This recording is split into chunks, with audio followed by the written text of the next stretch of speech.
Buenos días, chicos. Bueno, vamos a ver la tercera ley de los gases, la ley de Gay-Lussac. Esta fue propuesta por J.J. Gay-Lussac en 1808.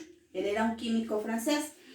Esta ley nos dice que si el volumen de un gas no cambia mientras lo calentamos, la presión de un gas aumenta en la misma proporción en que incremente la temperatura. ¿Esto qué quiere decir? Que la presión que ejerce un gas es directamente proporcional a la temperatura siempre que el volumen se mantenga constante.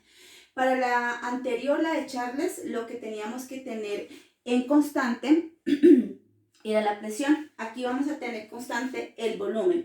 Para poder mantener el volumen de un gas constante, decimos que la presión y la temperatura deben aumentar o disminuir proporcionalmente. ¿Listo? Entonces aquí en esta ley vamos a tener como constante el volumen. ¿Listo? Tenemos la presión 1, la temperatura 1, presión 2, temperatura 2. Multiplicamos en cruz para sacar nuestra ecuación y hacemos los despejes dependiendo de lo que me pida el ejercicio. Presión 1, presión 2, temperatura 2 y temperatura 1 siempre y cuando el volumen esté constante. Vamos con el primer ejemplo. Decimos, un gas está en un recipiente de 2 litros. Este 2 litros se supone que debe conservarse constante y que lo único que va a variar es la temperatura la temperatura y la presión, y lo van a hacer directamente proporcional, ¿sí? Es decir, que si la una aumenta, la otra también va a aumentar. Si la una disminuye, la otra también va a disminuir. Un gas está en un recipiente de 200 litros a 20 grados centígrados y 560 milímetros de mercurio. ¿A qué temperatura en grados centígrados llegará el gas si aumenta la presión hasta 760 milímetros de mercurio? Miramos los datos. Temperatura 1, 20 grados centígrados. Desde la ley de Charles y de Gay-Lussac, vamos a decir que la temperatura, si nos las dan en una temperatura o en unas unidades diferentes a la absoluta, que es la escala de Kelvin, pues las tenemos que convertir a Kelvin. Entonces, si queremos convertir de grados centígrados a Kelvin, simplemente le sumamos 273 a la temperatura que nos dan. Esto es 293 Kelvin. El volumen es de 2 litros, la presión 1 es de 560 milímetros de mercurio y la presión 2 es 760 milímetros de mercurio. Como nos están preguntando por la temperatura, debo suponer que es la temperatura 2. Entonces me voy acá y miro que la temperatura 2 viene siendo esta fórmula despejada. Y entonces coloco temperatura 2 es igual a la presión 2 por la temperatura 1 sobre la presión 1. Y recuerden que el volumen es constante, es decir, 2 litros.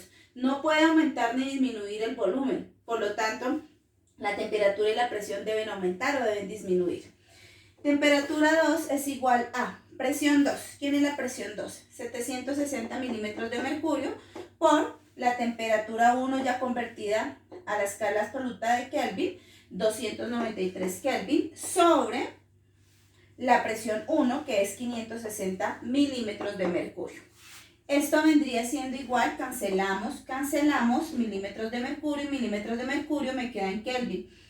Esto vendría siendo igual a 397,76 Kelvin, ¿correcto? Ahora bien, me dice a qué temperatura en grados centígrados llegará el gas si aumentamos la presión hasta 760 milímetros de mercurio. ¿Qué quiere decir eso? Que para que la respuesta esté completa, entonces debo transformar esos Kelvin a grados centígrados, ¿correcto? Si acá, para pasar de centígrados a Kelvin, sumamos 273, pues ahora pasa lo contrario. Para pasar de Kelvin a grados centígrados, debo restarle 273 grados centígrados. ¿Listo? Entonces, reemplazamos. Tomamos el Kelvin que nos dio, que fue 397,76 Kelvin, y le restamos 273. Al hacer esa operación, esto nos da 124,76 y nos queda en grados centígrados.